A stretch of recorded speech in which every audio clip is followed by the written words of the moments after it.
Hola, buenas tardes. Mi nombre es Amaria Ximba Peña Valderas de la carrera de enfermería y el día de hoy hablaré sobre las complicaciones de un paciente con ventilación mecánica. Como introducción, bueno, la finalidad de este trabajo es explicar las complicaciones de un paciente con la ventilación mecánica. Para esto se realizó una investigación y un análisis para comprender el por qué este tratamiento puede desencadenar ciertos efectos negativos sin llegar a importar que este sea diseñado para ayudar a la vida de pacientes con insuficiencia respiratoria. Esto es en dado caso de que no se utilice de la forma correcta. Puede afectar o impactar en varios sistemas corporales, tales como el respiratorio, el cardiovascular y el neurológico. De acuerdo a la investigación que realizamos, en el artículo de la revista 49 se indica que la función principal del sistema respiratorio es ajustar la ventilación a las demandas del cuerpo. Esto para conseguir una cantidad apropiada de oxígeno y dióxido de carbono y que de esta manera mantener los niveles estables de hidrógeno en la sangre. Para comenzar, pues es importante saber a qué se refiere la ventilación mecánica y los tipos que estos existen. El modo ventilatorio se refiere a la manera en la que el ventilador interacciona con el paciente. Los factores que determinan el modo ventilatorio son el tipo de ventilación, ya sea controlada o espontánea, la variable primaria de control, esta es el volumen o la presión, variables de fase, límite, ciclado y basal, y la secuencia respiratoria, esta es la sustitución total o parcial de la ventilación. Encontramos diferentes modalidades de ventilación mecánica con el fin de adaptarse a las necesidades de cada paciente. La primera es la ventilación controlada o asistencia controlada. Esta es también conocida como presión positiva intermitente. Es la modalidad más básica, se emplea en aquellos pacientes que tienen altas demandas respiratorias y necesitan la sustitución total de la ventilación. La ventilación controlada por volumen. En este modo el clínico establece el volumen de administrar al paciente con cada respiración. Se establece un volumen fijo independientemente de la distensión, elasticidad o resistencia que ejerza el paciente. La ventilación controlada por presión. En este modo el clínico establece una inspiración máxima para cada respiración mecánica. La ventilación mandataria intermitente sincronizada.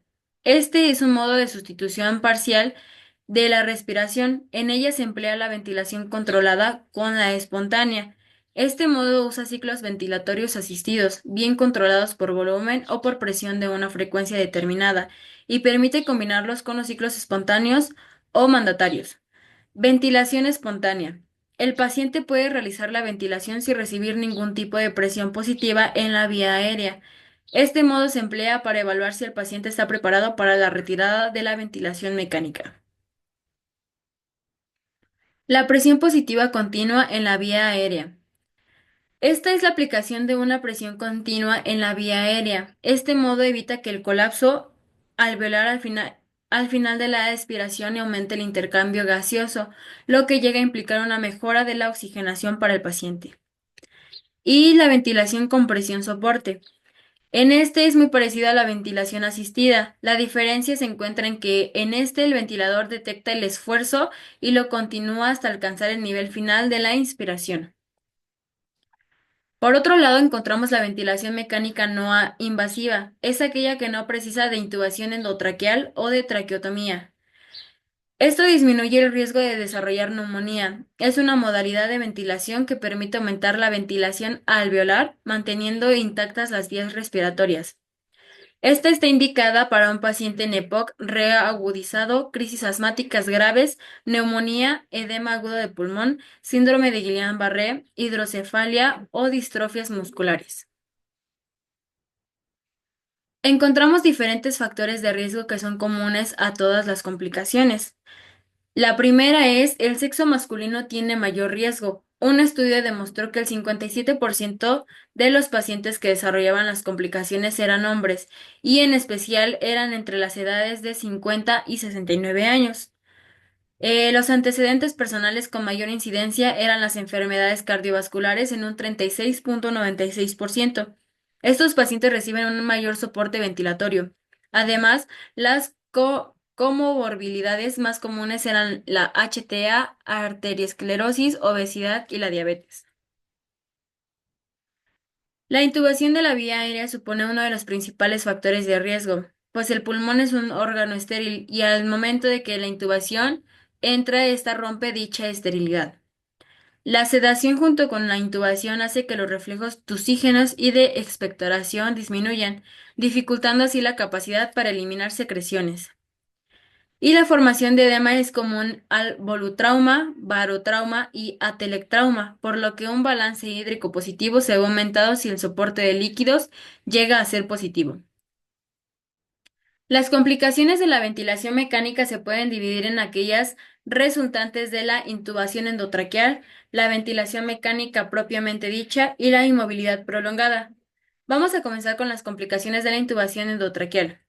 Esta es la presencia de un tubo endotraqueal, induce el riesgo de sinusitis, neumonía asociada con el respirador, estenosis traqueal, lesiones de las cuerdas vocales y fístula traqueoesofágica o traqueovascular. Las complicaciones de la ventilación mecánica en sí misma, estas se llevan a cabo y son en neumotórax y neumatoceles, hipotensión, tensión por oxígeno, lesión pulmonar asociada con el respirador. Y las complicaciones de la inmovilidad. Estas relativamente aumenta el riesgo de enfermedades tromboembólicas venosas, lesiones cutáneas y atelectasias.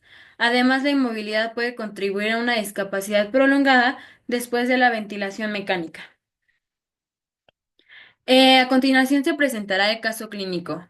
Nuestro paciente es un hombre de 65 años con antecedente de hipertensión arterial y EPOC, egresado en la UCI por insuficiencia respiratoria aguda secundaria a neumonía por aspiración. En su evolución, el paciente fue intubado y conectado a ventilación mecánica invasiva. Tras 7 días en ventilación mecánica, el paciente llegó a desarrollar las siguientes complicaciones. La primera fue la infección respiratoria asociada al ventilador. A continuación se presentan tanto síntomas, diagnóstico y la intervención que nosotros realizaremos. Sus síntomas es la fiebre persistente de 38,5 grados centígrados, aumento de secreciones purulentas por el tubo endotraqueal.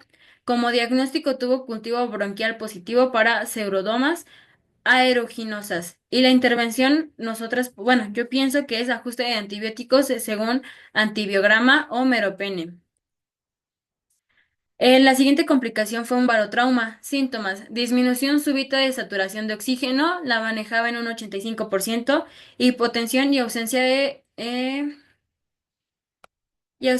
ruidos respiratorios en el hemitórax derecho. Su diagnóstico fue un neumotórax confirmado por radiografía de tórax. La intervención es una inserción de tubo de drenaje torácico, ajuste de parámetros ventilatorios, reduciendo la presión inspiratoria máxima. Número 3. Disfunción hemodinámica. Sus síntomas fueron hipotensión persistente, presión de 85-50, taquicardia de 120 y oliguria. Causa efecto combinado de PIB elevada y sedación profunda, causando disminución del retorno venoso. Una intervención sería optimización del balance hídrico con expansión de volumen y disminución de PIB a 6 centímetros de H2O.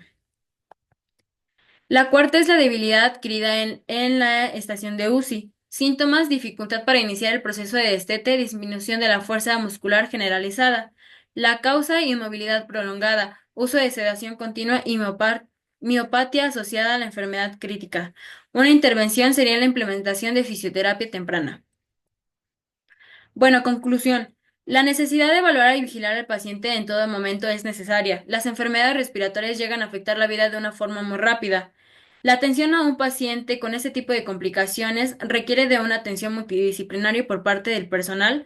Los ajustes que se puedan realizar al tratamiento también es estar al pendiente de lo que pase.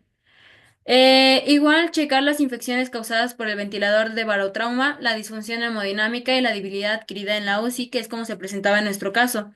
Son comunes pero prevenibles con estrategias adecuadas y con el correcto manejo para nuestro paciente. La experiencia clínica demuestra que aunque las complicaciones pueden representar un desafío significativo, su manejo adecuado puede marcar la diferencia entre una recuperación exitosa y una mayor morbilidad o mortalidad. Bueno, eso sería todo por mi parte. Muchas gracias y hasta luego.